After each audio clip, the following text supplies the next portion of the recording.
వాస్తవానికి గతంలో గొంగిడి సునీత మహేందర్ రెడ్డి గారు నియోజకవర్గాన్ని అన్ని విధాలుగా 10 సంవత్సరాలుగా అభివృద్ధి చేసిన అనేసి ఆ బీఆర్ఎస్ పార్టీ నాయకులు అయితేంది, వాళ్ళ వర్గాలు అయితేంది, వాళ్ళ అనుచరులు అయితేంది బలంగా చెప్తున్నారు నియోజకవర్గంలో. దీనిపై మీ స్పందన ఏంటి సార్? ఇప్పుడు ఎవరికి వారు డప్పు కొట్టుకుంటారు. ఏంటంటే ఇప్పుడు నా పార్టీలో ఉన్నప్పుడు నేను మంచిగానే చేసిన, నేను అన్నీ చేసిన అని ఎవరికి వారు డప్పు కొట్టుకుంటారు. అది సహజం. ఓకే. ఎందుకంటే ఏ పార్టీ ఆ పార్టీ డప్పు కొట్టుకోకపోతే వాళ్ళు బతకలేరు కదా.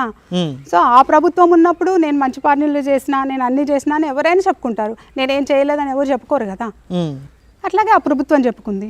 ఇప్పుడున్న ప్రభుత్వం కూడా పనులు చేస్తుంది కాబట్టి చెప్పుకుంటుంది. రేపు వాళ్ళు కూడా అంటారు ఈ ప్రభుత్వంపై ఇంకొక ప్రభుత్వం వచ్చినప్పుడు కూడా వాళ్ళు ఏం పనులు చేశారు అని ఆ టాపిక్.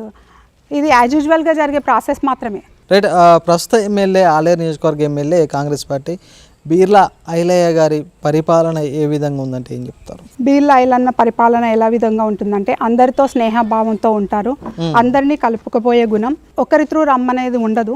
నువ్వు డైరెక్ట్గా కాల్ చేయొచ్చు, ఏ సమస్య నేనని కాదు, పదవిలో ఉన్న వాళ్ళని కాదు, ప్రజలు కూడా మీకు ఏదైనా సమస్య ఉంటే డైరెక్ట్ కాల్ చేయండి. అతని పరిపాలన చాలా బాగుంది.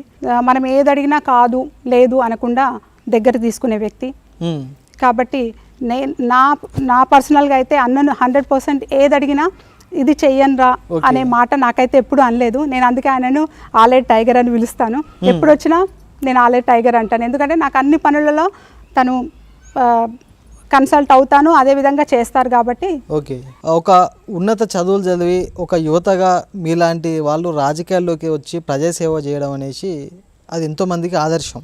కానీ ఎంతోమంది ఉన్నత చదువులు చదివి ఈ రాజకీయాలు మాకెందుకు, ప్రశాంతంగా సంసారాలు చేసుకుంటే బాగుంటుంది, వ్యాపారాలు చేసుకుంటే బాగుంటుంది అనేసి ఉన్నత చదువులు చదివిన యువత అయితేంది కొన్ని ఇంటికి మాత్రమే పరిమితం అవుతారు.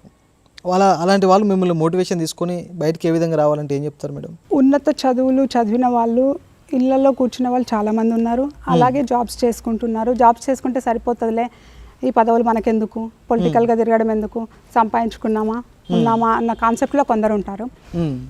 ఇది ఏదైనా రుచి చూస్తేనే అర్థమవుతుంది అన్నట్టు, మనం దిగుతూనే అందులో రుచి ఏంటో మనకు అర్థమవుతుంది. కాబట్టి పాలిటిక్స్లోకి వస్తేనే అడుగు వేసుకుంటూ పోతేనే అందులో ఏముంది ఏంది అన్నది. రాజకీయం అంటే ఒక మనిషికి వ్యసనం లాంటిది. ఒక్కసారి దాంట్లో దిగితే మనం అప్పుల పాలైనా, లాభపడ్డా, నష్టపడ్డా, అవసరమైతే సొంత ఆస్తులు మరి అమ్మి రాజకీయాల్లో ఖర్చు పెట్టిన నాయకులు ఎంతో మందిని చూసినాం. మీరు అన్నట్టు రాజకీయం అనేది వ్యసనమే. ఎందుకంటే నేను కూడా చెప్తున్నాను, నాకు ముందు ఇంట్రెస్ట్ లేదు, కానీ ఇప్పుడు వచ్చిన తర్వాత ఆఫ్టర్ సర్పంచ్ తర్వాత మళ్ళీ ఏంటి ఇంట్లోనేనా లేకపోతే ముందు కొనసాగుతామా అన్నది ఒక క్వశ్చన్